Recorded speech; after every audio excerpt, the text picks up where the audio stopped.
2017년 현충일 특별집회 생명과 교회를 인식함. 우리의 모든 봉사가 하나님에 의해 시작되어야 할 필요성. 3주 1일 아침의 누림. 민수기 18장 1절. 여호와께서 아론에게 말씀하셨다. 너를 비롯하여 너와 함께 있는 네 아들들과 네 집안은 성소와 관련된 죄악을 짊어져야 하며 너를 비롯하여 너와 함께 있는 네 아들들은 제사장 직분과 관련된 죄악을 짊어져야 한다. 로마서 11장 36절. 만물이 주님에게서 나와서 주님을 통하여 있고 주님께로 돌아갑니다. 영광이 그분께 영원히 있으시기를 바랍니다. 아멘. 하나님의 말씀은 사람의 죄 중에 어떤 것은 사람들 앞에서 범한 죄이고 어떤 것은 하나님 앞에서 범한 죄임을 우리에게 보여줍니다. 어떤 죄는 일반적인 율법에 대해 범한 것이고 어떤 죄는 성소에 대해 범한 것입니다. 요약해서 말하자면 우리의 일상생활에서 범한 죄들이 있고 하나님의 일에서 범한 죄들이 있습니다. 민수기는 우리에게 제사장이 범한 죄는 성소에 대해 범한 죄임을 보여줍니다. 오늘날로 말한다면 하나님의 일에서 범한 죄입니다. 보통 사람은 단지 일상생활에서 죄를 범하지만 주님의 일꾼은 한 종류의 죄를 더 범할 수 있습니다. 대부분의 죄들은 일반적이지만 주님의 일꾼은 어떤 특별한 죄들을 범하는데 바로 하나님의 일에서 범하는 죄들입니다. 우리는 이 일을 특별히 주의해야 합니다. 일과 관련된 죄는 반드시 교만이나 질투와 같은 것들과 연관되는 것은 아닙니다. 육체가 나타나거나 자신의 뜻이 드러나거나 성급하게 말하거나 성급하게 어떤 제안을 할 때 우리는 자주 일과 관련된 특별한 죄를 범하게 됩니다. 주님을 위해 일하는 사람들은 일반적인 죄들 이외에 성소와 관련된 죄악을 범하게 됩니다. 하나님의 일에서 죄를 범한다는 것은 하나님의 거룩함과 영광과 주권의 방면에서 하나님께 죄를 범하는 것입니다. 하나님의 일에서 하나님의 뜻과 합하지 않는 것은 모두 죄이며 성소와 관련된 죄악입니다. 오늘의 읽을 말씀. 하나님의 일에서 우리가 절대 잊지 말고 고려해야 할 중요한 3가지 문제가 있습니다. 첫째, 하나님의 일의 시작은 반드시 하나님의 뜻이어야 합니다. 둘째, 하나님의 일의 진행은 반드시 우리 자신의 능력이 아니라 하나님의 능력에 의한 것이어야 합니다. 셋째, 하나님의 일의 결과는 반드시 하나님의 영광을 위한 것이어야 합니다. 이 3가지 요점 중 어느 한 가지라도 부족하다면 우리는 성소에 대해 죄를 범하는 것입니다. 어떤 일도 우리 자신에 의해 시작될 수 없고 어떤 일도 우리 자신의 힘으로 수행될 수 없으며 어떤 일의 결과도 우리 자신에게 영광을 돌리는 것이어서는 안 됩니다. 그리스도는 주님이시고 오직 그분만이 머리이십니다. 오직 그분만이 모든 것의 주님이 되기에 합당하시며 오직 그분만이 모든 일을 시작하기에 합당하십니다. 하나님의 일에서 2-3명의 형제가 의논하여 일을 결정해서는 안 됩니다. 우리가 한 일의 결과와 같이 그 일이 영적인지 아닌지 하나님을 기쁘시게 하는지 아닌지는 얼마나 많은 일을 했는지에 좌우되는 것이 아니라 그 일에서 우리가 시작한 것이 어느 정도이며 하나님께서 시작하신 것이 어느 정도인지에 의해 좌우됩니다. 우리가 시작한 것이 적을수록 그 일은 더욱 영적이고 더욱 가치가 있으며 더욱 하나님을 기쁘시게 할 수 있습니다. 우리는 다만 그분의 뜻을 행하기만 하면 되며 어떤 일이 그분의 뜻인지 아닌지를 찾아내기만 하면 됩니다. 결과에 대해서는 염려할 필요가 없습니다. 하나님의 일의 시작은 반드시 그분의 뜻, 오직 그분의 뜻이어야만 합니다. 사람에 의해 시작되거나 출발된 것은 무엇이든 그것이 아무리 하나님을 위한 것이라 할지라도 종교적인 활동에 불과합니다. 하나님께서 보시기에 그러한 것은 하나님을 위한 봉사나 하나님의 일로 여겨질 수 없습니다. 하나님께서 그분을 섬기는 봉사와 일로 간주하시는 것은 반드시 그분 자신에게서 시작되고 출발된 것이어야 합니다. 하나님은 다만 사람이 그분께 협력해 드리기만을 원하십니다. 하나님은 어떤 일도 사람이 시작하는 것을 원하지 않으십니다. 이방인들이 보기에는 기독교의 어떤 활동이든 모두 종교적인 활동입니다. 그러나 하나님에 대한 우리의 인식에 따르면 두 종류의 활동이 있습니다. 하나는 종교적인 활동이고 다른 하나는 하나님께서 시작하신 움직임입니다. 하나님께서 시작하신 움직임은 종교적인 활동이 아닙니다. 그것은 하나님께서 사람 안에서 밀어내시는 것입니다. 어떤 사람에게 하나님에 대한 생각도 없고 하나님을 섬기고자 하는 마음도 없을 수 있지만 하나님은 그에게 오셔서 그를 격려하시고 감동시키시며 그분 자신을 그에게 계시하시고 그에게 명령하시고 그를 부르시며 인도하십니다. 그 결과 그 사람은 하나님께 속한 무언가를 받아들여 행동을 취하지 않을 수 없게 됩니다. 이러한 움직임은 종교와 관련된 것이 아니라 하나님에게서 나온 것이며 하나님께서 시작하신 것입니다. 3주 2일 아침의 누림 히브리서 11장 4절 아벨은 믿음으로 가인이 드린 것보다 더 뛰어난 희생제물을 하나님께 드림으로써 의로운 사람이라는 증거를 지녔습니다. 그것은 하나님께서 그의 예물들에 대하여 증언해 주신 것입니다. 그는 죽었지만 믿음을 통하여 여전히 말하고 있습니다. 창세기 4장 4절 아벨도 자기의 양떼 가운데서 첫 새끼, 특별히 그것의 기름진 부분들을 제물로 바쳤다. 여호와께서 아벨과 그의 제물은 받아들이셨으나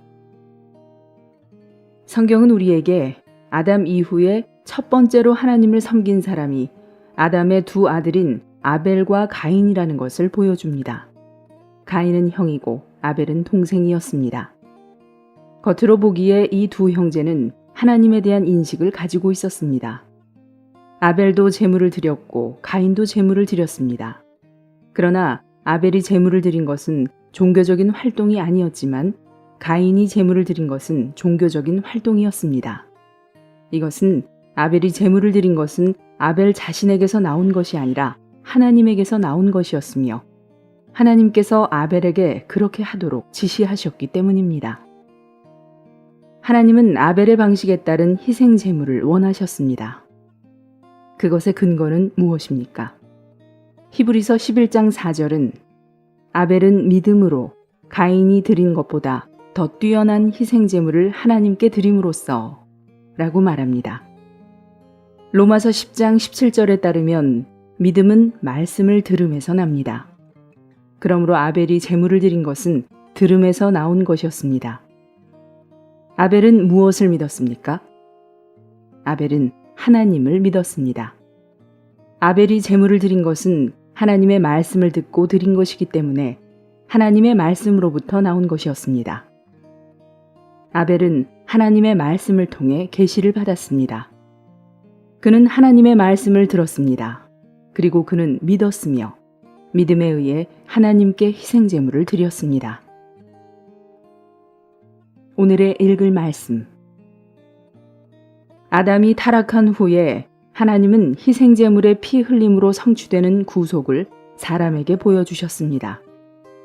희생제물의 피 흘림으로 성취되는 구속은 하나님께서 시작하시고 지시하신 것이었습니다. 이것을 듣고 보고 깨달은 아벨은 하나님께서 지시하신 대로 희생제물을 드렸습니다. 아벨이 이렇게 제물을 드린 것은 그 자신에게서 나온 것이 아니라 하나님에게서 나온 것이었고 하나님께서 계시하시고 명령하시고 결정하신 것이었습니다. 그러므로 아벨이 제물을 드린 것은 소위 종교 활동이 아니었습니다. 아벨은 하나님의 명령에 순종하여 그분의 지시에 따라 희생제물을 드렸습니다. 아벨이 이렇게 한 것은 곧 하나님을 섬긴 것이었습니다. 반면에 가인이 제물을 드린 것은 하나님에게서 나온 것이 아니라 그 자신에게서 나온 것이었습니다. 가인은 하나님을 알았고 그분을 생각하며 경배했지만 그가 제물을 드린 것은 오히려 그 자신에게서 나온 일이었습니다. 그러므로 이것은 종교적인 활동이었습니다. 그는 하나님께 땅의 소산물을 제물로 드렸습니다. 이것은 하나님께서 분부하시고 명령하신 것이 결코 아니며 하나님께서 결정하신 것도 아니었습니다. 그것은 가인 자신이 생각해낸 것이었습니다. 그러므로 가인이 제물을 드린 것은 완전히 종교적인 활동이었습니다. 가인은 분명 내 손으로 경작한 소산물을 가져와 내가 섬기는 하나님께 정성껏 드린다면 그분은 틀림없이 기쁘게 받으실 것이다. 나는 하나님을 경배하기 때문에 내가 수고하여 얻은 것들을 당연히 그분께 드려야 한다. 라고 생각했을 것입니다. 가인의 이러한 생각과 방법은 하나님에게서 나온 것이 아니라 자기 자신에게서 나온 것이었습니다. 우리는 교회 생활 가운데 주님을 위해 매우 열심을 내는 사람을 보면 그를 부러워하며 칭찬합니다. 그러나 하나님의 빛비춤을 받은 사람은 이러한 열심이 하나님에게서 나온 것인지 아닌지를 주의할 것입니다. 어떤 사람은 하나님 앞에서 많은 일을 하며 많은 헌신을 하는 것 같아 보입니다. 하지만 그들은 자신의 열성으로 하나님을 위하여 그 일을 하는 것일 수 있습니다. 그러한 일은 아벨이 아니라 가인처럼 무언가를 하나님께 드리는 것일 가능성이 큽니다. 우리의 타고난 이해에 따르면 우리가 하나님을 위해 일하고 복음을 전하여 죄인들을 구원하여 하나님께 드리기만 하면 어찌하든 하나님께서 기뻐하실 것이라고 생각합니다. 그러나 하나님은 우리가 그분을 위해 한 일이 우리의 생각에서 나온 것인지 아니면 그분의 계시로부터 나온 것인지 물으십니다. 우리가 그분을 위해 열심을 내고 그분께 제물을 드리는 것이 누구로부터 나온 것입니까? 이것이 하나님께서 관심하시는 것입니다. 만일 어느 날 우리가 빛비춤을 받는다면 우리는 이러한 봉사에 있어서 두려워하게 될 것입니다. 우리는 우리의 봉사가 아벨의 봉사가 아닌 가인의 봉사와 같다는 것을 보게 될 수도 있을 것입니다. 주님을 섬기는 사람은 많은 일을 하고 심지어 말씀을 전하고 귀신을 쫓아낼지라도 그러한 일들이 주님을 섬기는 일이 아닐 수 있음을 두려워해야 합니다. 어떤 봉사나 경배도 하나님의 계시와 명령과 인도에서 비롯되지 않은 것은 다 종교적인 활동입니다. 우리가 하나님을 알고 하나님을 위해 열성적으로 무언가를 할지라도 그것이 우리 자신의 생각대로 한 것이라면 그것은 다만 종교적인 활동에 불과합니다. 구약의 아담부터 시작해서 신약의 마지막까지 주님을 섬기는 사람의 활동은 반드시 사람에게서 나온 것이 아니라 하나님에게서 나온 것이어야 합니다. 3주 3일 아침의 누림 히브리서 11장 7절 8절 노아는 믿음으로 아직 보이지 않는 것들에 관한 하나님의 지시를 경외하는 마음으로 받아들여 자기 집을 구원하기 위해 방주를 준비함으로써 세상을 유죄 판결하고 믿음에 따른 의의 상속자가 되었습니다. 아브라함은 믿음으로 부름을 받고서 장차 유업으로 받을 땅으로 나아가라는 명령에 순종하였으며 어디로 가는지도 알지 못하고 나아갔습니다. 노아는 하나님의 명령에 따라 하나님을 섬겼습니다. 노아는 결코 어떤 꿈을 꾸고 나서 열심을 내어 방주를 만든 것이 아니었습니다. 창세기는 노아가 낮에도 이 일을 생각한 적이 없고 밤에도 이 일을 생각한 적이 없다는 것을 우리에게 보여줍니다. 오히려 어느 날 하나님께서 노아를 찾아오셔서 어떻게 방주를 만들어야 하는지 알려주셨습니다. 이것이 방주를 만드는 일의 근원이었습니다. 그러므로 방주를 만든다는 것은 노아가 생각조차 하지 못한 일이며 120년 후에 정말로 홍수가 날 것이라고는 더더욱 상상하지 못했습니다. 게다가 방주를 건축하기 위한 치수와 방법까지도 노아의 상상이 아니라 하나님의 결정에 따른 것이었습니다. 이것은 노아의 봉사가 하나님에게서 나온 것임을 보여줍니다. 오늘의 읽을 말씀. 아브라함은 하나님의 나타나심에 따라 하나님을 섬겼습니다. 아브라함은 그의 조상들의 전통에 따라 하나님을 섬기고 경배했습니까? 그렇지 않습니다. 성경은 우리에게 아브라함이 우상들과 관련된 갈대아 사람들의 땅에 있었다는 것을 보여줍니다. 그리고 후에 아브라함은 그의 고향인 우상의 땅을 떠났습니다. 그러나 아브라함은 스스로 그 땅을 떠난 것이 아니었으며 그러한 움직임을 스스로 시작한 것도 아니었습니다. 아브라함이 큰 강 저편에서 이방인들과 똑같이 우상을 숭배하며 살고 있었을 때 하나님께서 그에게 오셨습니다. 하나님은 그를 부르셔서 너의 땅과 너의 친척과 너의 아버지의 집을 떠나 라고 말씀하셨습니다. 그러므로 아브라함이 스스로 떠날 생각을 한 것이 아니라 하나님께서 그에게 오셔서 그를 부르시어 그 땅을 떠나도록 강권하신 것입니다. 아브라함의 일생 동안 있었던 그의 모든 움직임은 여호와의 나타나심에 특별한 특징을 나타내 줍니다. 그것은 바로 하나님의 나타나심이 아브라함의 모든 움직임을 위한 동기가 되었다는 것입니다. 이집트로 내려가 실패한 것을 제외하고는 하나님은 그의 모든 움직임을 기쁘게 받으셨는데 이것은 그 모든 움직임이 하나님의 나타나심의 결과이자 하나님에게서 나온 것이었기 때문입니다.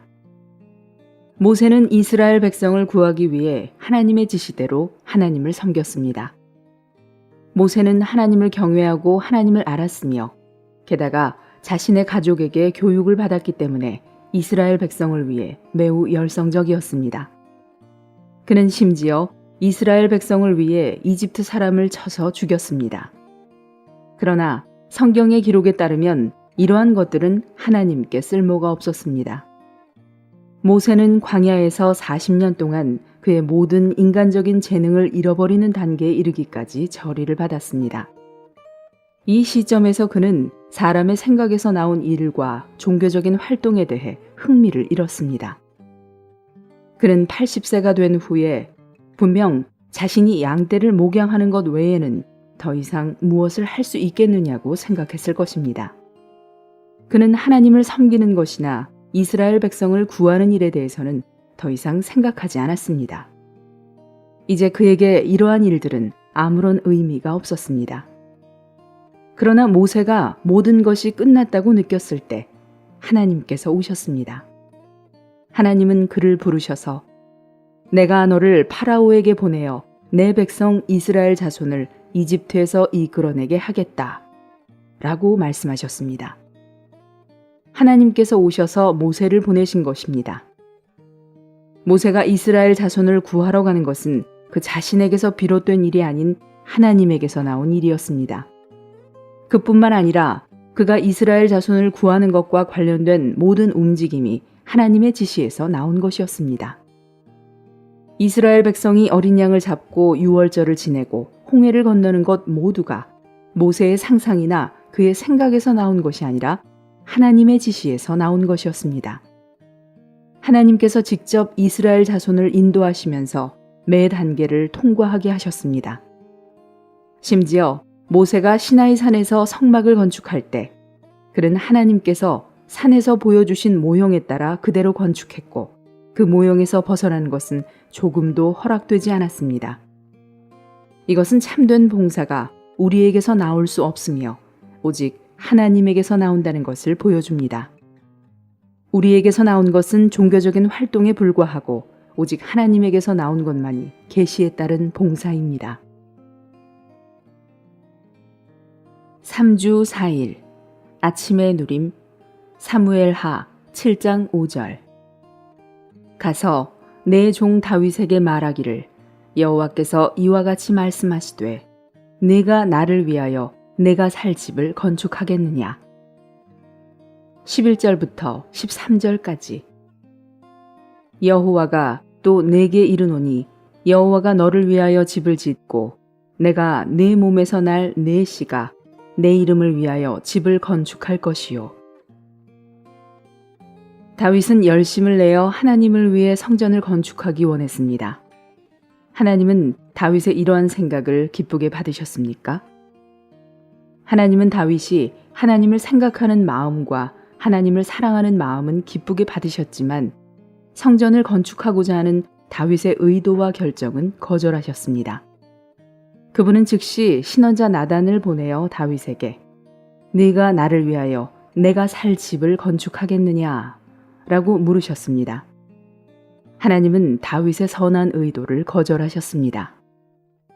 하나님을 섬기는 것과 관련된 일은 그 어떤 것도 사람이 결정할 수 없습니다. 하나님을 섬기고자 하는 우리의 마음은 받아들여질 수 있지만 하나님을 위해 무언가를 하려는 우리의 결정은 받아들여질 수 없습니다. 하나님은 네가 하겠느냐라고 말씀하셨습니다. 하나님은 우리가 그분을 대신해 무언가를 결정하는 것을 원하지 않으십니다. 성전을 건축할 것인지 아닌지는 다윗이 결정할 수 있는 것이 아닙니다. 모든 일은 여러분과 내가 시작할 수 없고 오직 하나님에게서 시작되어야 합니다. 하나님은 도리어 다윗에게 여호와가 너를 위하여 집을 짓고 라고 말씀하셨습니다. 하나님은 마치 이렇게 말씀하시는 것 같았습니다.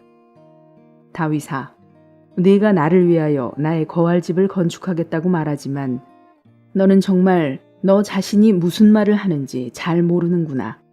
바로 내가 너에게 집을 만들어 줄 것이다. 오늘의 읽을 말씀. 다윗은 참으로 하나님을 경외하는 사람이었습니다. 어떤 사람들은 돈과 마음만 있으면 자신이 원하는 일을 자신이 원할 때 할 수 있다고 생각합니다. 그러나 다윗에게서 우리는 하나님을 경외하는 한 사람을 볼 수 있습니다. 그는 기회를 얻었고 그 필요를 보았으며 하나님을 위해 성전을 건축할 능력도 있었지만 멈추었습니다. 결정하시는 분은 하나님이시며 우리는 반드시 기다려야 합니다. 그분께서 명령하셔야만 우리는 일할 수 있습니다. 우리는 하나님을 사랑해야 하고 그분의 명령을 기다려야 합니다. 우리는 그분의 뜻을 찾아야 하고 그분의 계시를 기다려야 합니다. 구약에서 노예가 자신의 주인을 사랑하여 그의 귀를 송곳으로 뚫도록 허락한 것처럼 우리는 반드시 우리의 주인의 명령을 기다리는 것에 초점을 맞추어야 합니다. 다윗은 하나님을 경외했기 때문에 나단에게 반발하지 않았습니다. 그보다 다윗은 멈추었습니다. 멈추는 것은 작은 일이 아닙니다. 성전을 건축하려는 것을 멈춘 다윗의 행동은 위대한 일입니다. 바보 자매님은 누구든지 하나님을 위해 일을 멈출 수 없는 사람은 하나님을 위해 일할 수 없다 라고 말하였습니다. 이것은 체험에서 나온 좋은 말입니다. 다윗은 하나님께 성전이 필요하다는 것을 알았지만 하나님의 말씀이 그에게 임했을 때 그는 즉시 멈추었습니다. 다윗이 하나님을 위해 일하지 않을 수 있는 것은 그의 영성을 보여줍니다. 하나님을 위해 열성적인 많은 사람들이 그러한 말씀을 듣지 못합니다. 다윗이 멈춘 것은 이 우주에서 이중의 증거를 세웠습니다. 첫째로, 이 우주에서 모든 일은 사람이 아니라 하나님에게서 나와야 합니다. 둘째로, 가장 중요한 것은 사람이 하나님을 위해 무엇을 하느냐가 아니라 하나님께서 사람을 위해 무엇을 하시느냐입니다. 다윗은 하나님을 위해 성전을 건축하기 원했지만 하나님은 그분께서 다윗에게 집을 건축해 주실 것이며 이 집에서부터 왕국이 나올 것이라고 말씀하셨습니다. 하나님께서 이 말씀을 다윗에게 하신 후에도 다윗은 2번 넘어졌습니다. 첫 번째는 우리아를 죽이고 그의 아내인 밧세바를 차지한 것이었고, 두 번째는 이스라엘 백성을 계수한 것이었습니다.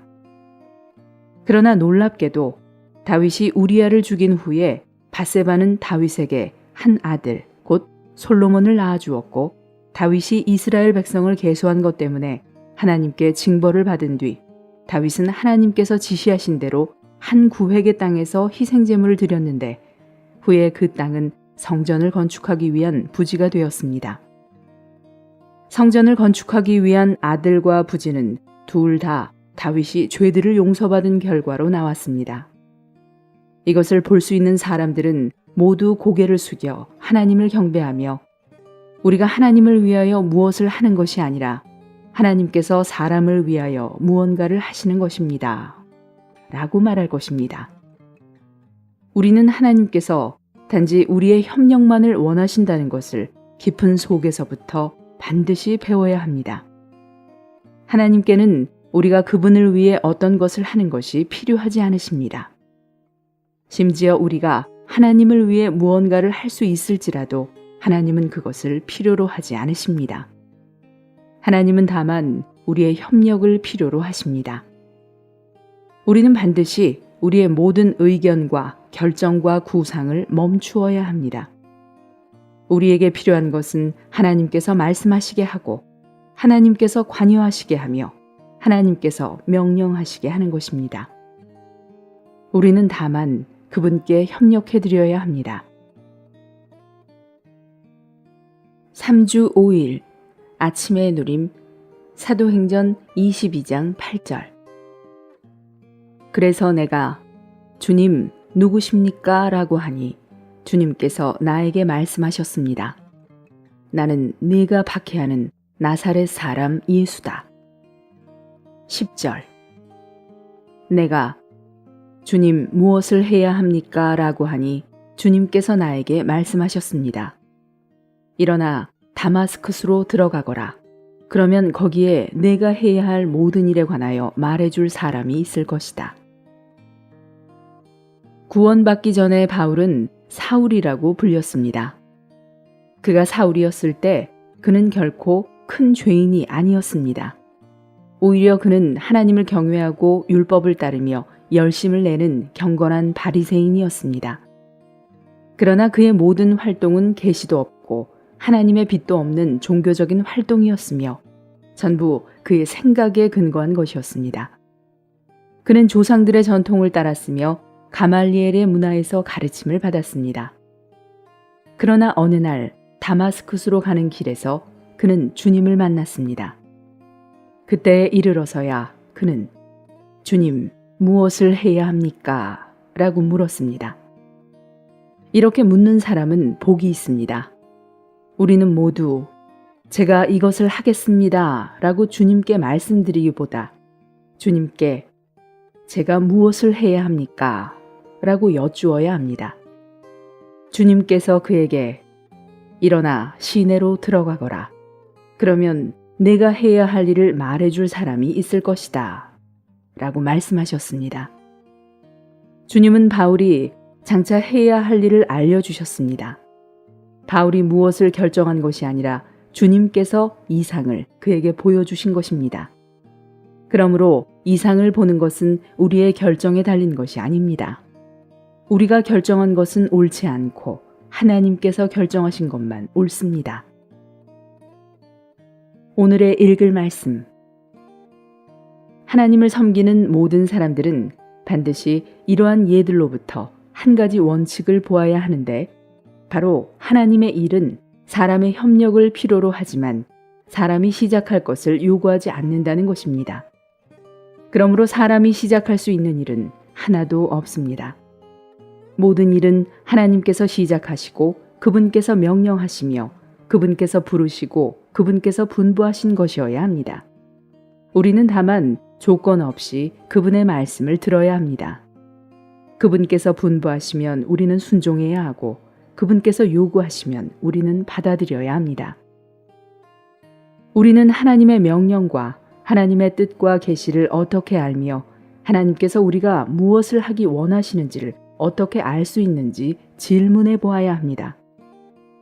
욥은 하나님을 경외하는 사람이었고 그는 그분을 향하여 매우 경건한 사람이었습니다. 그러나 욥의 견해와 의견은 파쇄되지 않았습니다. 욥과 그의 친구들의 변론에서 우리는 하나님께서 자신을 감추시는 것을 볼 수 있습니다.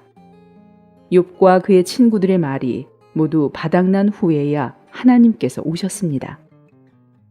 우리가 하고자 하는 말이 바닥나지 않아 하나님께서 들어오시도록 허락해드리지 못했다면 아직 우리 속에는 너무 많은 것이 있기 때문에 우리는 하나님의 뜻을 이해하지 못할 것입니다. 이것이 우리의 문제입니다. 우리의 하나님은 침묵하는 데 능하십니다. 욥과 그의 친구들이 서로 변론하고 있었을 때 인내심이 많으신 하나님은 옆에 서서 사람들이 말을 다 마칠 때까지 기다리셨습니다. 그리고 모든 사람의 말이 끝난 후에야 하나님께서 오셔서 말씀하셨습니다. 하나님의 계시를 받는 유일한 선결 조건은 우리의 말하는 것과 의견과 견해와 자아를 멈추는 것입니다. 멈추다 라는 말을 하는 것은 쉽지만 실제로 멈추는 것은 어렵습니다. 멈추는 가장 좋은 방법은 죽는 것입니다. 죽으면 멈추게 됩니다. 하나님의 조언을 어둡게 만드는 것은 사람의 말입니다. 사람의 의견은 그의 말에서 표현되고 그의 말은 그의 의견을 대표합니다. 하나님은 사람의 말이 하나님의 조언을 어둡게 한다고 말씀하셨습니다. 그러므로 욥이 말할 때 하나님은 숨어 계셨습니다. 후에 욥은 사람이 말을 하면 하나님은 말씀하지 않으신다는 것을 깨달았습니다. 그러므로 사람에게 의견이 있고 사람이 무엇을 시작하기 원할 때 하나님은 멈추시고 자신을 숨기십니다. 우리는 반드시 이것을 보아야 합니다.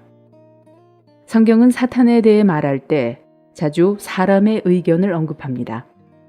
마태복음 16장에서 베드로가 주님께서 예루살렘에 가셔서 고난받으시는 것을 원하지 않아 주님을 붙들고 꾸짖었을 때 주님은 베드로에게 사탄아 내 뒤로 물러가거라. 네가 생각을 하나님의 일에 두지 않고 도리어 사람의 일에 두기 때문이다 라고 말씀하셨습니다. 그런 다음 주님은 누구든지 나를 따라오려거든 자기를 부인하고 라고 말씀하셨습니다. 이 모든 것은 사람의 의견과 견해를 가리켜 말한 것입니다. 욥이 내가 내 자신을 혐오하고 라고 말했을 때 그는 자신의 의견과 견해와 구상을 언급하고 있었습니다. 우리가 각지에서 봉사하고 교회를 인도하며 돌볼 때 마주치게 되는 가장 큰 어려움은 바로 사람의 의견입니다. 일단 어떤 사람이 봉사하고자 하고 열심을 내면 그의 의견도 따라오게 됩니다. 이럴 때 하나님은 분명히 숨어 계실 것이고 그분의 뜻을 거두어 들이실 것입니다. 우리가 시작한 모든 일은 하나님에 의해 가로막힐 것입니다. 하나님을 섬기는 것에서 우리는 하나님께 말씀하실 절대적인 기회를 드리기 위해 반드시 우리 자신을 멈추어야 합니다. 이것은 우리에게 훈련을 요구합니다. 3주 6일 아침의 누림 고린도전서 4장 1절 2절 이와 같이 사람이 우리를 그리스도의 종들로 하나님의 비밀들을 맡은 청지기들로 여겨야 합니다. 여기에서 청지기들에게 무엇보다도 요구되는 것은 신실한 사람으로 발견되는 것입니다. 에베소서 4장 11절 12절 그분께서 직접 어떤 사람들을 주셨습니다. 이것은 성도들을 온전하게 하여 그 사역의 일을 하게 하려는 것, 곧 그리스도의 몸을 건축하게 하려는 것입니다. 사람에게서 나온 봉사에는 사람의 타고난 누림과 선호와 맛이 있습니다. 우리가 무언가를 시작할 때 우리는 그것을 누리고 좋아하게 됩니다. 우리가 시작한 것은 무엇이든 그것에 우리의 맛과 우리의 자랑이 배어 있을 것입니다. 따라서 우리의 의견에 따라 우리가 어떤 봉사를 시작하면 자주 우리의 누림과 선호와 자랑이 그것과 결부됩니다. 더구나 우리는 자주 그것이 아주 좋다고 느낍니다. 하나님에게서 나온 봉사는 어려움에 직면할 때조차도 사람으로 하여금 주님을 경배하고 전진하게 할 수 있습니다. 그러나 이와 반대로 우리에게서 비롯된 봉사나 일에서 우리가 어려움이나 문제에 봉착할 때, 특별히 우리의 봉사와 일이 손상되거나 전복될 때 우리는 자주 분개하게 됩니다. 그러나 만일 우리의 봉사와 일이 주님에게서 나온 것이라면 어려움을 만날지라도 우리는 여전히 그분을 경배할 수 있을 것입니다. 오늘의 읽을 말씀. 우리가 있는 지방에서 우리가 짊어지고 있는 일과 책임이 하나님에게서 온 것인지 아니면 우리 자신에게서 온 것인지를 알아보는 두 가지 시험이 있는데, 하나는 긍정적인 시험이고 다른 하나는 부정적인 시험입니다. 긍정적인 시험은 우리의 일에서 우리가 즐거워하고 자랑하는 느낌을 갖는가입니다. 부정적인 시험은 우리의 일이 성공적으로 수행되지 않을 때 우리가 잘 먹고 편안히 잠을 잘 수 있는가입니다. 두 가지 모두 우리를 시험하는 것들입니다. 셋째로, 하나님에게서 나온 봉사는 사람으로 하여금 염려하지 않게 하며 다투지 않게 합니다. 어떤 일이 하나님에게서 나온 일이 아니라면 형제자매들은 자연스럽게 그 일을 하지 않으려고 할 것입니다. 그러나 어떤 일이 하나님에게서 나온 일이라면 형제자매들은 함께 수고하며 전진할 것입니다. 이것은 매우 좋은 것입니다. 그러나 형제자매들이 함께 수고하는데 어떤 어려움이 있을지라도 이것이 반드시 문제가 되는 것은 아닙니다. 왜냐하면 그 일은 그들의 책임이 아니기 때문입니다. 주님의 보내심을 받은 사람들은 매우 인내심이 많습니다. 자신의 일을 하는 사람은 염려하며 성공에만 급급합니다. 그러나 주님의 일을 하는 사람은 염려하지 않는데 이것은 그 일이 주님의 사업이기 때문입니다. 우리가 어떤 사람의 일이 하나님에게서 나온 것인지 그 사람에게서 나온 것인지를 판정하기 원한다면 우리는 다만 그가 그 일에 대해 염려하는지의 여부를 살펴보기만 하면 됩니다. 만일 어떤 사람이 하나님의 보내심을 받아 일을 한다면 그 사람은 염려하지 않을 것이고 많은 의견도 없을 것입니다. 다툼을 일으키는 것은 무엇이든 하나님에게서 나온 것이 아니라 자아에서 나온 것입니다. 이 세 가지 시험은 우리의 일에서 우리가 하나님과 어떤 관계를 갖느냐에 대해 말하며 우리의 일이 하나님에게서 온 것인지를 알려줍니다. 우리는 많은 봉사를 할 수 있습니다. 그러나 만일 그 봉사가 주님께서 우리를 통해 하신 일이라면 성공을 하든 실패를 하든 우리에게는 별다른 느낌이 없을 것입니다. 그러나 그 일이 우리 자신에게서 시작된 것이라면 우리에게는 성공과 실패에 대해 많은 느낌이 있을 것입니다. 주님께서 우리를 긍휼히 여기시고 이러한 일에서 가르쳐 주심으로 우리가 하는 모든 일이 사람에게서 나온 것인지 하나님에게서 나온 것인지를 보여주시기 바랍니다. 어떤 형제가 교회 안에 합당하지 않은 상태를 보고 밥도 제대로 먹지 못하고 잠도 제대로 자지 못한다면 이것은 어려움이 됩니다. 여러분의 마음이 주님의 일에 놓여 있을 때 여러분은 그 환경이 얼마나 힘들든지 상관없이 잠도 잘 자고 밥도 잘 먹는 것을 배워야 합니다. 그러나 어떤 형제가 참된 관심이 없기 때문에 하늘이 무너져도 잠을 잘 잔다면 그는 하나님 앞에서 아무 쓸모가 없습니다. 우리가 어떤 일을 몇몇 동역자들에게 맡기고 얼마의 시간이 지난 후 그들에게 무엇을 했는지를 물어보면 때때로 그들은 변명을 합니다. 이러한 사람들은 자격이 부족한 것이며 편안히 잠을 자서는 안 됩니다. 무엇을 하든 우리는 반드시 진지해야 합니다. 무책임한 사람은 하나님의 손안에서 유용하지 못합니다. 그러므로 우리는 반드시 주님 앞에서 책임을 지고 부담을 지며 충성을 다해 주님을 섬기는 것을 배워야 합니다. 비록 이러한 일들이 우리가 결정한 것이 아니고 우리에게서 나온 것이 아니라 할지라도 우리는 우리가 하는 일에서 절대적으로 신실해야 하며 책임을 감당해야 합니다.